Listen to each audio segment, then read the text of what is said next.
By Monday morning, David's phone wouldn't stop buzzing with neighborhood support.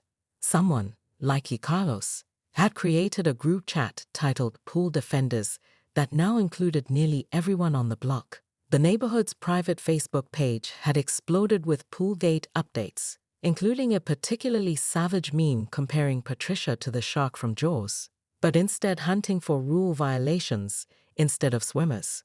"I think you've become a local celebrity," Lisa said, scrolling through her phone at breakfast. "Mrs. Abernathy is suggesting a block party this weekend in celebration of personal property rights." David sighed, watching through the kitchen window as Patricia stood in her driveway, apparently photographing his house from different angles. "I just wanted to take down a pool." "Dad, you should see TikTok," Miguel announced, sliding his phone across the table. "Somebody posted the police visit yesterday. It's already got like 5,000 views." David groaned. "Please tell me my face isn't visible." "Nope, just the back of your head." But Patricia's wetland habitat speech is getting tons of comments. The doorbell rang, interrupting their breakfast. David opened the front door to find a serious-looking woman in a blazer holding a clipboard. "Mr. Martinez?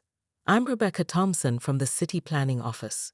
We've received a complaint about unauthorized structural modifications to your property." David pinched the bridge of his nose. "Let me guess, from Patricia Wilson next door." The woman's professional demeanor cracked slightly. "I'm not at liberty to disclose the complainant, but..." She glanced over her shoulder where Patricia was not so subtly watching from behind her hydrangeas. "I think we both know. Would you like to come see this unauthorized structure?" David asked, leading her to the backyard. Rebecca surveyed the now fully disassembled pool components, neatly stacked and ready for storage. "This is it? An above-ground pool that's been taken down." "That's what all the fuss is about," David confirmed. Rebecca made a quick note on her clipboard. "Mr. Martinez, I apologize for taking up your time. Clearly there's no violation here." She lowered her voice.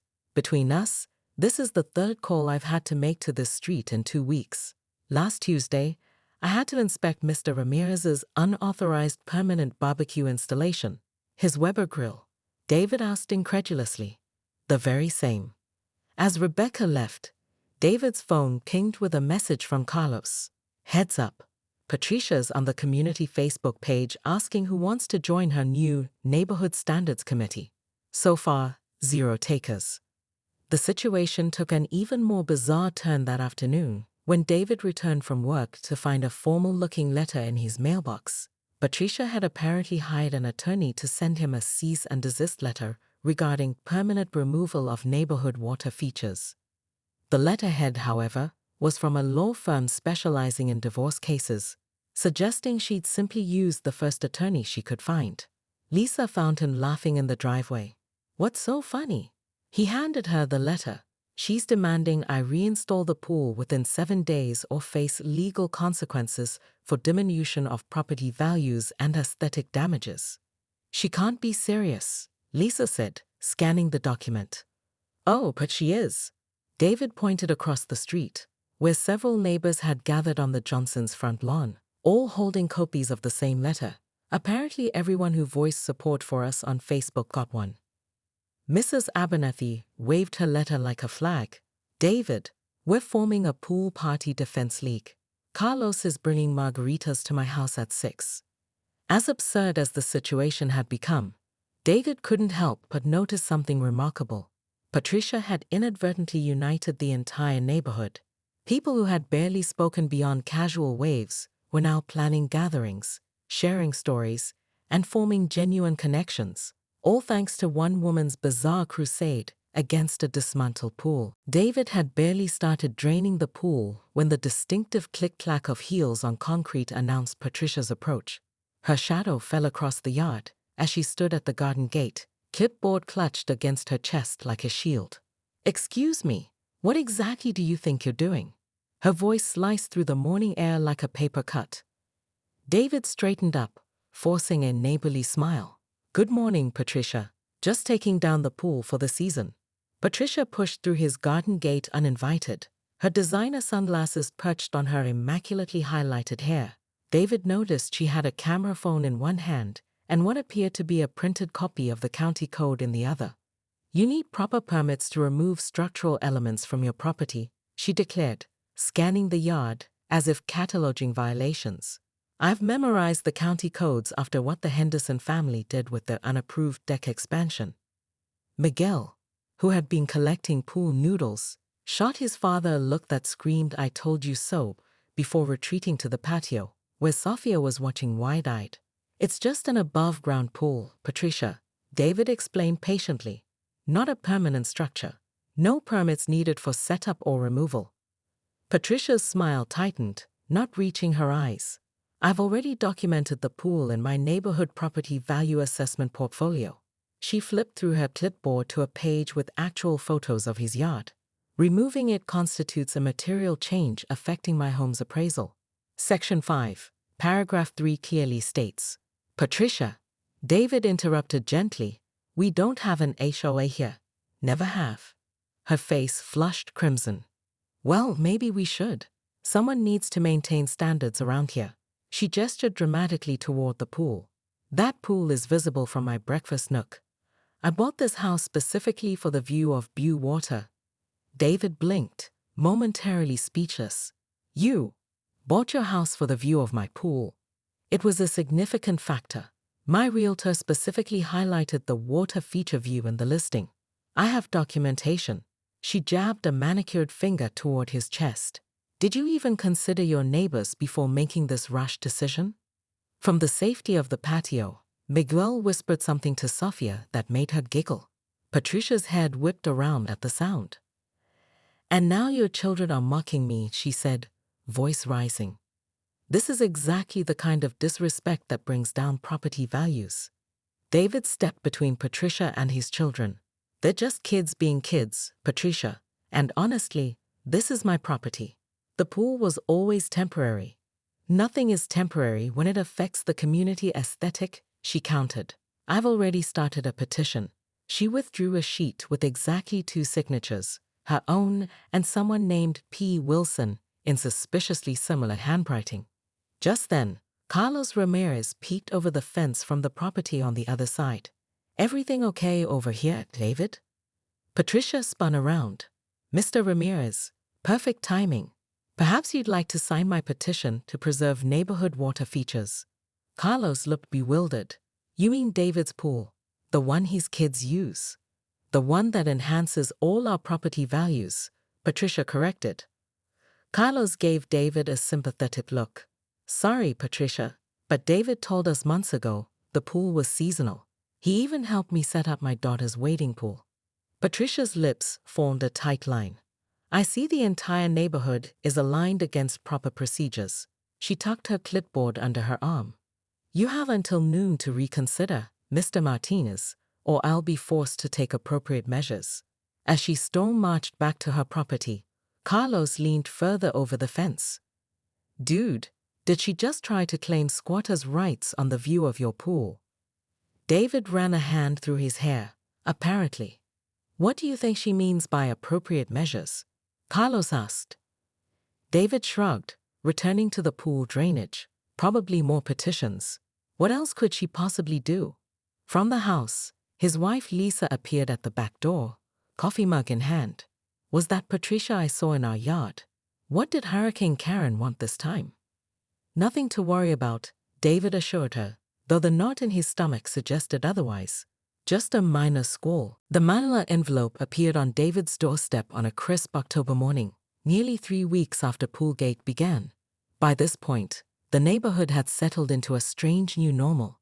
Patricia had installed security cameras pointed at David's yard, while the rest of the neighbors had taken to wearing Pool Defenders t-shirts that Miguel and his friends had designed and sold as a fundraiser for the local animal shelter.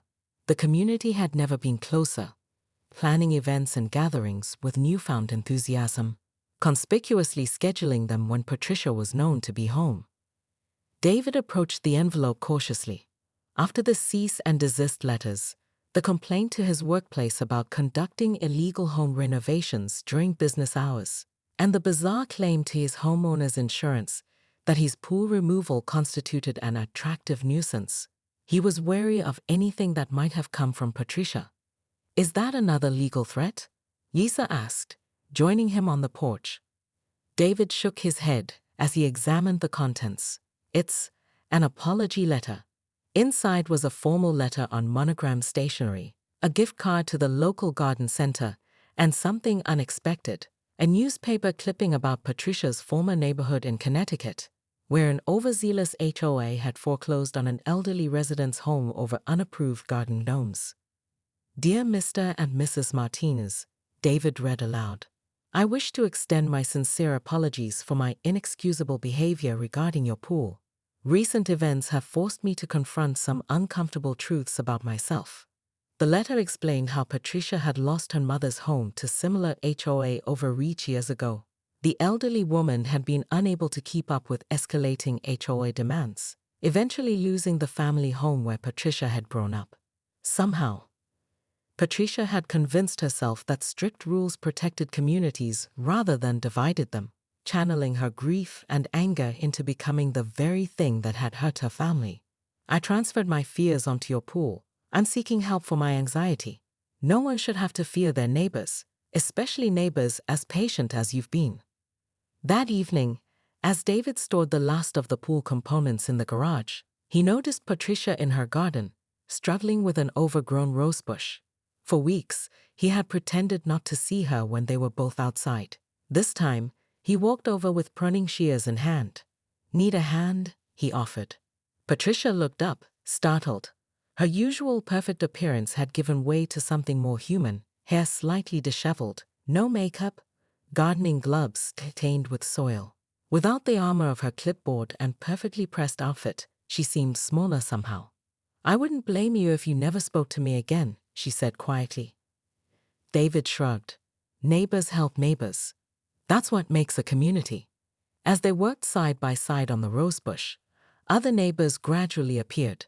Carlos with cold drinks, Elena with gardening advice, even Mrs. Abernathy, who delivered her famous lemon bars along with sharp commentary about starting fresh. I don't deserve this kindness, Patricia admitted as the impromptu garden party grew around her. Nobody said you deserved it, Mrs. Abernathy replied with surprising gentleness. That's what makes it kindness. 2 months later, when Patricia received a notice about her non-regulation holiday decorations from an anonymous complainant, she found her yard filled with neighbors the next morning, all defiantly adding more lights and inflatable snowmen to her display. David presented her with a novelty gift, a small blue kiddie pool filled with hot chocolate packets. Welcome to the neighborhood, he said, the real one. The local paper eventually ran a small story about their street winning the community holiday decoration contest, with a photo featuring Patricia, surrounded by neighbors, standing proudly next to the brightest display in town. The caption read, "Former adversaries pool resources to create award-winning holiday magic." In the photo, partly hidden by the festive lights, was a small garden gnome wearing swimming trunks, a reminder that sometimes the best way to resolve conflict is not by enforcing rules, but by breaking them together. David Martinez wiped sweat from his brow as he surveyed his backyard oasis, the 18-foot above-ground pool that had transformed summer for his 3 kids. After 15 years in this quiet cul-de-sac, he'd finally splurged on the pool last year, becoming the neighborhood's unofficial summer hotspot. But today, with autumn leaves already starting to fall, he clutched the notification from his insurance company. Rates would triple if he kept the pool up through winter. Dad, do we really have to take it down? Sophia, his 12-year-old, stood barefoot in the grass, disappointment etched across her face. Afraid so, kiddo, David replied, ruffling her hair. But we'll put it back up next May, I promise. He glanced at his watch, 7:30 a.m. on a Saturday, the perfect time to begin the project without disrupting neighbors. David was meticulous that way, always considering how his actions might affect others on Oak Ridge Lane. He'd even sent out a friendly text to the neighborhood group chat yesterday, giving everyone a heads up about the potential noise. As David gathered his tools from the garage, he noticed Patricia Wilson's curtains twitch next door, the crisp beige drapes, which perfectly matched her house trim, as she'd mentioned numerous times, parted just enough to reveal her watching him. Since moving in 8 months ago, Patricia had already reported 7 neighbors to various authorities, from Mrs. Jenkins' illegally tall sunflowers to the Rodriguez family's unauthorized basketball hoop. Better get started before she finds something to complain about, David muttered to himself. His son Miguel emerged from the house, still in pajama bottoms, but willing to help. Mom says to remind you about the thing with Mrs. Wilson and Mr. Parker's bird feeder. David grimaced at the memory. Just last month, Patricia had filed a formal complaint with the city about bird droppings on her imported paver stones, resulting in poor Mr. Parker, a 72-year-old widower, having to relocate the feeder that had brought him so much joy after his wife's passing. Trust me, I remember.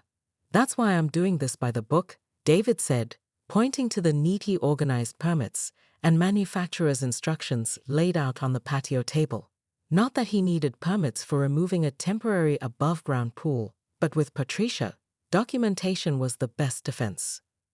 The Martinez family had managed to stay mostly off Patricia's radar until now.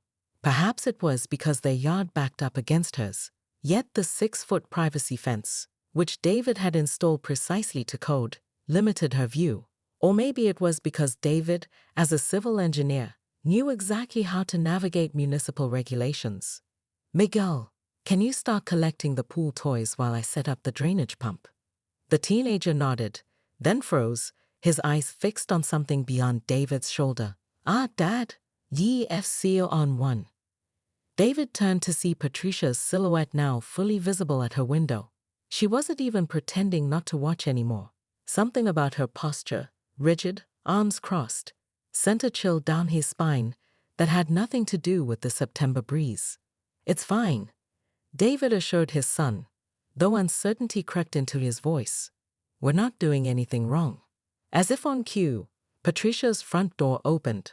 She emerged in what appeared to be a casual outfit that somehow still looked like a power suit, pressed khakis, a crisp white blouse, and a navy cardigan. Her highlighted bob didn't move an inch in the morning breeze as she made a show of checking her mail, all while keeping her gaze fixed on David's backyard activities. $10 says she's over here within 30 minutes, Miguel whispered. David shook his head. No bet, I give her 15 tops. As he connected the drainage hose to the pool, David couldn't shake the feeling that this simple weekend project was about to become something much more complicated. 15 years of peaceful homeownership hadn't prepared him for Hurricane Patricia, a force of nature armed with bylaws, a clipboard, and apparently nothing better to do on a Saturday morning than monitor his every move. David was making steady progress with the pool dismantling. The water had drained properly into the storm drain through the filtration system he'd set up, ensuring no chemicals would enter the groundwater. Lisa had brought out sandwiches for lunch, and even Miguel had stopped complaining about helping. The confrontation with Patricia seemed like a distant memory as the afternoon sun warmed their backs. That's when they heard the sirens. At first, David assumed the police car was passing through to another street, but the distinctive red and blue lights slowed and then stopped directly in front of his house. 2 officers emerged from the vehicle, adjusting their belts as they made their way up his driveway. Is that? Lisa began. No way, David muttered, laying down his screwdriver. She wouldn't. But even as he said it, he caught sight of Patricia standing on her front porch, arms crossed triumphantly, watching the scene unfold. Mr. Martinez? The taller officer called out. His nameplate read Rodriguez. David approached them, wiping his hands on a towel. That's me. What seems to be the problem, officers? Officer Rodriguez looked slightly embarrassed. We received a call about unauthorized construction work and potential water hazards at this address. Something about illegal pool demolition and chemical dumping. His partner, a younger officer named Chen, according to his badge, was already surveying the backyard with a skeptical expression. You've got to be kidding me, David said, unable to hide his disbelief. I'm just taking down my own above-ground pool for the season. Officer Rodriguez nodded. Mind if we take a look at what you're doing? Just procedure. David led them into the backyard, where the pool was now half disassembled, the process neat and organized. As you can see, I'm following the manufacturer's instructions. The water was properly drained through this filtration system into the approved storm drain. Officer Chen made notes while Rodriguez examined the setup. Do you have documentation for the pool? David nodded, retrieving the folder he prepared that morning, which now seemed like a prescient decision. He handed over the purchase receipt, manufacturer's guidelines, and even the city's recreational installation guidelines he'd consulted before setting up the pool last spring. Rodriguez reviewed the paperwork and handed it back. Everything looks in order, Mr. Martinez. We can see you're following proper procedures. I can't believe someone called the police over this, David said, shaking his head. Officer Rodriguez's radio crackled. After responding briefly, he turned back to David. Sir, the complainant is insisting on speaking with us again. She's claiming there are additional violations we've overlooked. From over the fence, they could all see Patricia waving frantically from her yard, phone still in hand. Several other neighbors had emerged from their homes, drawn by the police presence on their quiet street. Dad, this is so embarrassing, Sophia whispered, shrinking back toward the house. Mrs. Abernathy, the 80-year-old who lived across the street, had made her way over with her cane. Is everything all right, David? I saw the police car and feared the worst. It's fine, Mrs. A., David assured her. Just a misunderstanding about the pool. The elderly woman's eyes narrowed as she spotted Patricia. Oh, I see what's happening here. That woman called the police on you for your own pool. In my 80 years, I've never. Officer Chen returned from a brief conversation with Patricia at the property line. He looked like he was suppressing laughter. Sir, the complainant is now alleging that your pool is actually a protected wetland habitat because she observed a frog in it last week. A small crowd of neighbors had gathered on the sidewalk, watching the scene unfold. Someone snickered, and then another. Soon, several were openly laughing. Officer Rodriguez handed David his card. We have to complete our report, but there's obviously no violation here. If you experience any further harassment, please don't hesitate to call. As the officers walked back to their vehicle, David could feel Patricia's glare burning into his back. This wasn't over, not by a long shot.